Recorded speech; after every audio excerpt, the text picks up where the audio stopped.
చూడ్డానికి గాళ్ళోళ్ళ ఉంటా గానీ మనిషిని చాలా మంచోడమ్మా. నన్నమ్ము.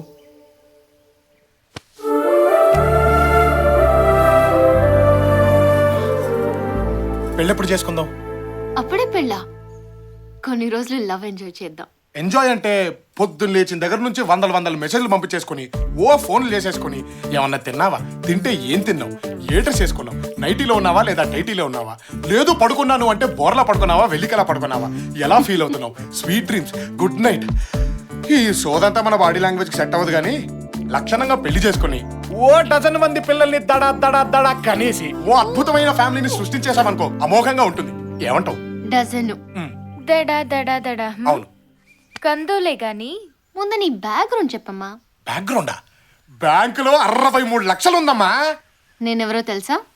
MGM constructions owner Peddi Ramarao కూతుర్ని. మా ఆస్తి 6,000 కోట్లు. ఇందాక హోమ్ మినిస్టర్ మా నాన్న ఫోన్ చేస్తేనే వచ్చింది. 6,000 కోట్ల అంటే 63 లక్షల 6,000 కోట్ల అన్నమాట. ఫిగర్ బాగుంది. నాకు నువ్వు నచ్చావు, కానీ మా నాన్నకు మాత్రం నీ ఫ్యామిలీ నచ్చాలి. ఫ్యామిలీయా? నా ఫ్యామిలీతో ఏం పని? చూడు, ఇంట్లో కుక్కని కొనడానికి అటేడు తరాలు ఇటేడు తరాలు ట్రాక్ రికార్డ్ చూస్తాడు మా నాన్న. కాపల కుక్కలకైతే రికార్డులు అవసరం కానీ కాపురం చేసి అల్లుడికి ఎందుకమ్మా? నీకు ఫ్యామిలీ ఉందా లేదా? లేదంటే మర్చిపో. మర్చిపోవాలా? బ్యాక్గ్రౌండ్లు చెప్పి లవ్ లో దించడం ఇష్టం లేక చెప్పలేదు కానీ అస్సలు మా ఫ్యామిలీ పేరు చెబితే అభిమానంతో మన రాష్ట్రం మొత్తం ఊగిపోద్దమ్మా. అంటే రాజాస్ ఫ్యామిలీయా? అలా అనిపించిందా? ఎస్, రాజాస్ ఫ్యామిలీయే. అయితే మీ వాళ్ళతో మాట్లాడి ఫోన్ చేయి. అలాగే. ఓకే. రాజాస్ ఫ్యామిలీ బాగుంది బాగుంది. తోల ధూని నోటి తోల చెడ. ఇంటి పేరుకు దిక్కులేదు కానీ రాజాస్ ఫ్యామిలీ అంట. ఎక్కడ దొరుకుతారో ఏంటో ఇప్పుడు.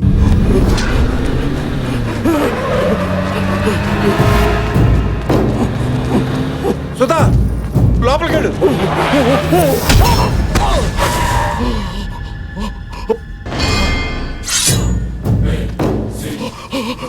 ఆ వంశానికి సపోర్టుగా మగబిడ్డను కనకూడదని చెప్పాం, కానీ కన్నారంటే భయం లేదనేగా. మగబిడ్డ కాదయ్యా, ఆడబిడ్డ. ఆడబిడ్డ మరి చెప్పాలి కదా. నా మగబిడ్డే. తప్పైపోయిందయ్యా, చంపేండ్రా. తప్పైపోయిందయ్యా, మీకు దండం పెడతాను, వదిలేండి అయ్యా, నా బిడ్డను వదిలేండి అయ్యా.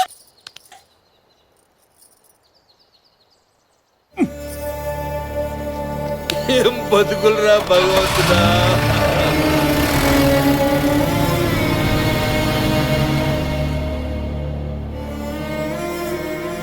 మీ పాపం పండిందిరా. ఇంతమంది తల్లుల కడుపు కోత ఊరికే పోదు. ఇన్ని కష్టాలు దిగమింగి ఎందుకు బతికున్నావో తెలుసా? మీ చావులు చూడ్డానికి ఆ చంపే మగాడు వస్తాడు, ఆ ఇంటి బిడ్డ వస్తాడు. ఏమైందిరా? ఓ విషయం తెలిసింది. వీరదుర్గం రాజావారు ఒక అతన్ని దత్త తీసుకోవాలని ట్రై చేస్తున్నారు. అన్నిట్లో ఆరితేయడవాణ్ణి, వెనక ముందు ఎవరు లేనివాణ్ణి దత్త తీసుకోవాలని సీక్రెట్గా ట్రై చేస్తున్నారు. ఇప్పుడు వాళ్ళు ఎక్కడ ఉన్నారా బావా?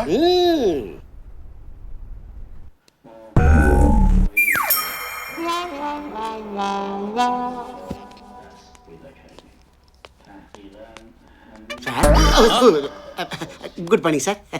ఒంగో. అచ్చి అయ్యే మాటలు సార్. రాజులు సాధారణ నమస్కారాలు స్వీకరించరు. ఒంగోని పెట్టు. ఓహో, నమస్తే సార్. క్యాండిడేట్ ఎవరు? ఈడే మా క్యాండిడేట్. ఏదో పుడిచేవాళ్ళ ఉంటాడనుకుంటే ఇంత ఉన్నాడేంటి? ఈడో పెద్ద టవర్ అయినట్టు. Sir cool cool cool cool sir cool. మనసులో ఏమైనా ఉంటే ఎక్స్ప్రెషన్ ఇవ్వాలరా, డైలాగ్ చెప్పకూడదు. ఏది ఈడు కూడా నా ఈడి. సరే సార్, మావాడు కొంచెం దోల ఎక్కువ. అబ్బా ఈడి యాదవ బిల్డప్ ఈడుకుందరు.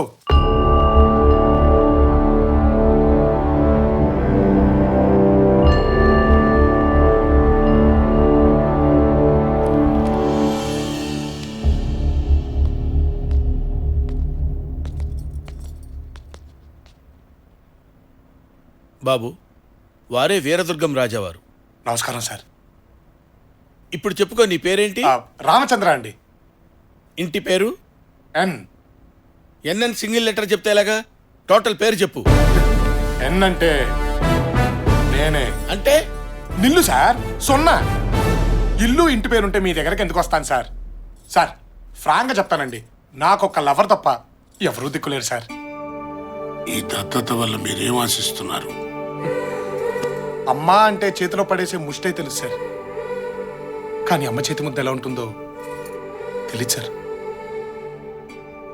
ప్రతి ఇల్లు చల్లగా ఉండాలని కోరుకునే అలవాటు సార్, కానీ ఏ ఇంట్లోనూ నాకింత చోటిచ్చే మనిషి లేడు సార్. ఎవరి ప్రాణం మీదకి వచ్చినా నేను చచ్చైనా కాపాడాలనిపిస్తుంది సార్, కానీ నాకేదైనా జరిగితే మాత్రం అయ్యో అనడానికి అయిన వాళ్ళు కూడా లేరండి. ఇప్పుడు దేవుళ్ళ మీరు వచ్చి, ఒరే నీకు అమ్మనిస్తాను, నాన్ననిస్తాను, అందమైన కుటుంబాన్ని ఇస్తాను, అందరూ చెప్పుకొని అడ్రస్ ఇస్తానంటే ఇంతకంటే ఏం కావాలి సార్?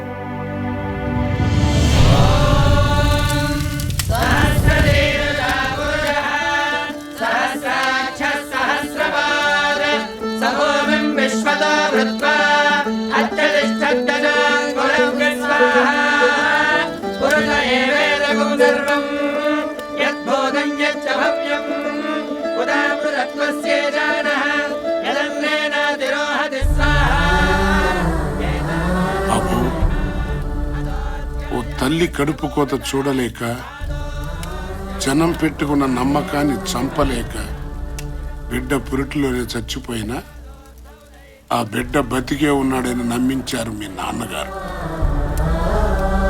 ఆ బిడ్డ స్థానంలోకి నువ్వు వస్తున్నావు. మీ నాన్నగారి మాటను బతికించాలి.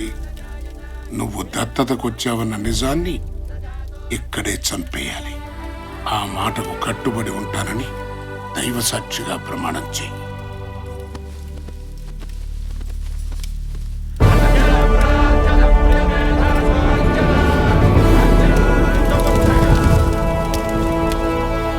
అగ్ని సాక్షిగా ఈ రోజు నుంచి నేను మీ ఇంటి బిడ్డని, ఆ ఆస్థానానికి వారసుణ్ణి.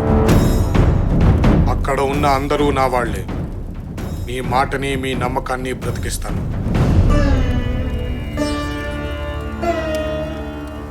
ఈ రోజు నుంచి నీ పేరు రాజా వాసిరెడ్డి విజయధ్వజ శ్రీసింహ.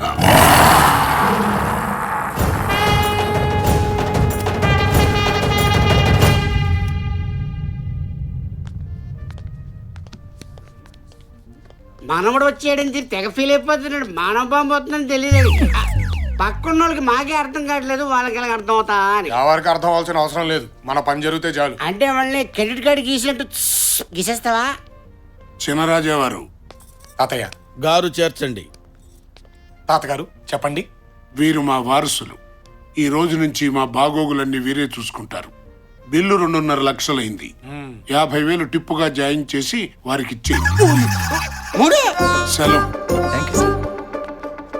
రాజావారు ఎప్పుడు బిత్తర చూపులు చూడకూడదు. మీ చెయ్యి ఎప్పుడు పైరుండాలి. బిల్లు చెల్లించండి. చెయ్యి పైన ఉండాలంట్రా. 3 లక్షలు కడిగేశారు. నీరే కత్తన్నావు, డాలన్నావు, భోషాలన్నావు, ఇక్కడ 3 లక్షలు కడిగేశారు దొరుకుతుడా. నువ్వు ఐటమ్ బాంబు అనుకుంటే ముసలోడు ఆటం బాంబులో ఉన్నాడే. ఏడ్చాలి బొందా. ఇప్పుడు ఏం చేస్తావాలో చెప్పు. 3 లక్షలు కట్టే. 3 లక్షలు అయ్యారు, పెద్ద పెద్ద ప్యాలెస్లు ఉన్నాయి, అక్కడ నీకు ఇచ్చేస్తారు. నీ లైఫ్ సెటిల్ అయిపోతుంది. ప్యాలెస్ అయినా కన్ఫర్మ్ డా? షూర్.